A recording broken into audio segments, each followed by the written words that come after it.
Hello Leo, Sun, Moon, Rising, and Venus signs. Kamusta kayo? Sana po nasa mabuti kayong kalagayan. Welcome back po sa Star Tarot. Kung bago kayo dito, welcome din kayo. Thank you sa inyong support. I truly appreciate it. God bless you all. Leo, pauna mensahe po ninyo, last quarter moon in Cancer, take a breather. Ayan, Leo, siguro stressed out kayo. Maaari din na there are imbalances, no, na nangyayari sa buhay ninyo sa ngayon. At maybe ang isip ninyo fragmented, it's here and there, yung gano'n, ano, hindi makapag-focus. Kaya kailangan ninyo na mag-take a breather muna. No, step back muna kayo kahit saglit lang sa kung ano man ang sitwasyon na kinabibilangan ninyo sa ngayon, ano man ang inyong pinagkakaabalahan, ano, at magpahinga. Okay? Magpahinga. Siguro makakatulong dito kung magre-retreat kayo, magre-reflect kayo, magnilay-nilay, magmuni-muni, no? At siguro din meditation, no? Isa rin yan sa pinaka-effective na paraan din para kayo ay makapagpahinga. Kasi pag nag-meditate din kayo, nakaka-relax yun, no? Nakaka-relax ng isip natin. So kapag relax ang isip natin, pati damdamin natin or dibdib natin gumagaan din, hindi ba? Kaya yun ang kailangan ninyo sa ngayon. Maybe kailangan din ninyo ngayon talaga ng pahinga dahil maaaring exhausted kayo, hindi lang katawan, no? Hindi lang physically kundi mentally and emotionally din.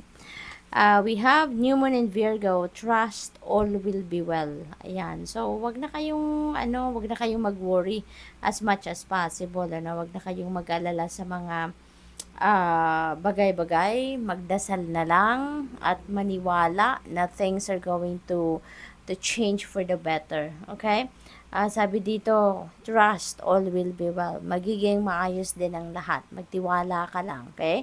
Kaya wag kayong mag-worry kasi hindi rin nakakatulong ang pag-worry. Mas lalo lang tayong malulugmok sa problema, sa mga obstacles, sa mga challenges sa buhay, no? If we are going to continue to focus on worry, kasi yung worry na yan kumbaga sobrang negative, no? Sobrang negative. Kaya syempre makapangyarihan yung nararamdaman natin, 'di ba? Makapangyarihan yung isip natin. Kaya kung lagi tayong magwo-worry, mas lalo pa tayong mag-a-attract, no, ng mas marami pang bagay na ipag-worry natin. Kaya as much as possible, i-release natin yung pag-aalala at instead magtiwala na lang tayo sa universe. Magtiwala tayo sa divine plan.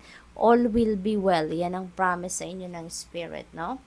What else? We have full moon in Libra, find balance. Ayan na nga. So, definitely, no? Tulad na nasabi ko kanina na siguro mayroong imbalance sa buhay ninyo, yun na nga. Kaya, inaanyayahan kayo dito to find balance. Alright? So, makakabuti sa inyong sitwasyon kung kayo ay makapagnilay-nilay talaga, no?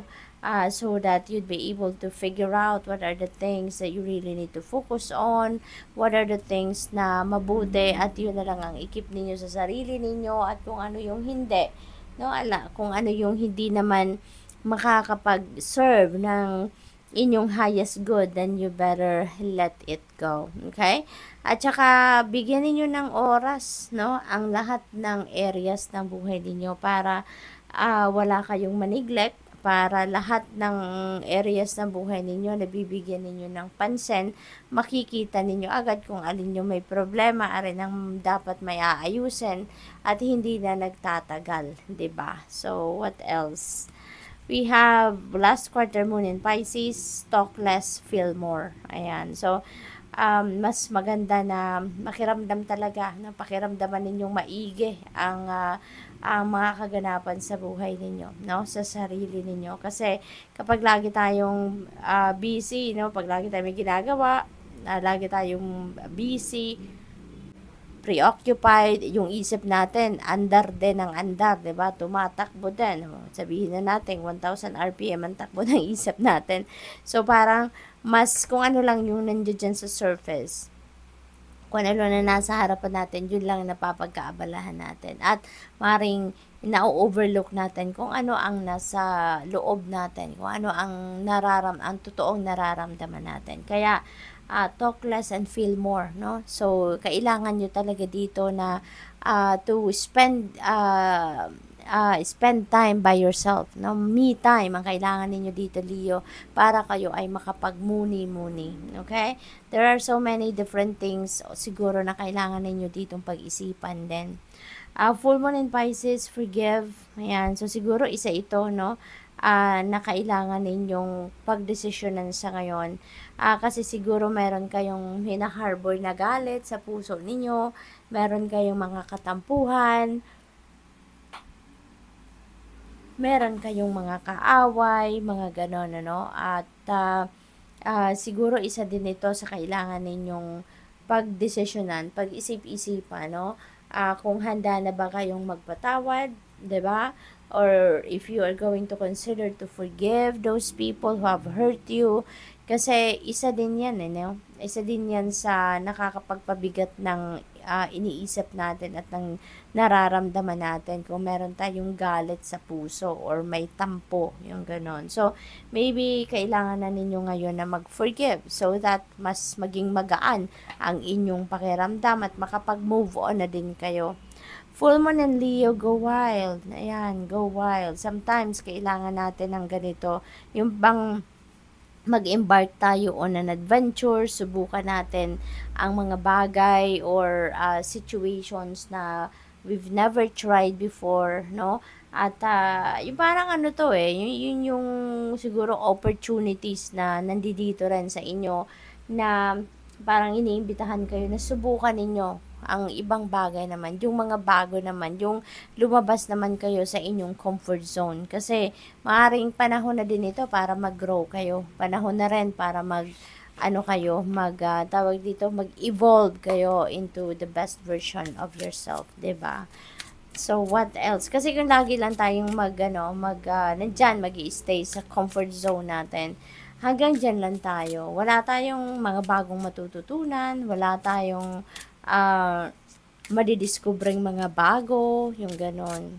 So, what else? We have angel number 1551. Ayan, hold your vision. Napakaganda nito.